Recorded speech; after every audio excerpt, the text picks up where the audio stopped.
Dinamo i Hajduk danas ponovno igraju međusobni susret, ali za razliku od subote riječ je o dvoboju Hrvatskog nogometnog kupa. U ovom videu prokomentirat ćemo moguće sastave, pogotovo Dinama, zato ostavite like, pretplatu i možemo krenuti s videom.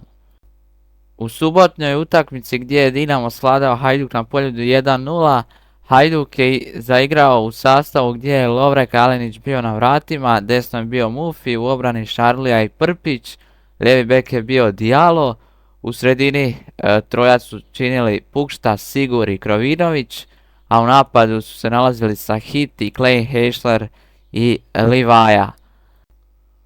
U ovoj utakmici očekuje se par izmjena kod Hajduka, ponajprije na lijevom beku gdje Diallo otpada koji je bio jako loš u derbiju, umjesto njega vjerojatno starta Šimun Hrgović, sredina ostaje ista, Pukšta, Sigur, Krovinović, u napadu imamo još dvije promjene, umjesto Klein Heišlera vjerojatno će startati Josip Brekalo jer Klein Heišler praktički ništa nije pokazao, dok u vrhu napada starta Nikola Kalinić umjesto Livaje koji je ozlijedio koljeno u duelu sa Teofilom.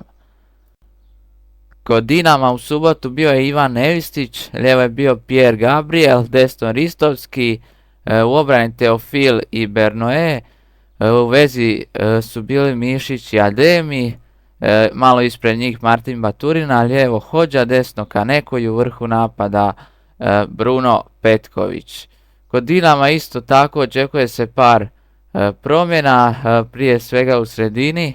Arjan Adem je otpao za ovu utakmicu zbog ozljede gležnja, te ga je čak Jakirović ostavio u Zagrebu, nije ga poveo u Split. Umjesto njega će startati Petar Sučić, a druga promjena koja bi se mogla desiti je Dario Špikić umjesto Kaneka, jer Kaneko nije baš u dobroj formi, nije toga puno pokazao u subotu, te će vjerojatno Jakirović se odlučiti ovaj put za Špikića.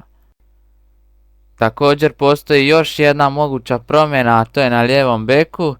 U subotu je igrao Pierre Gabriel, ali to mu nije baš bila prirodna pozicija, pa je moguće da će se Jakirović odlučiti i za Maura Perkovića koji nije bio prošlu utakmicu spreman jer se kasno vratio iz mlade reprezentacije.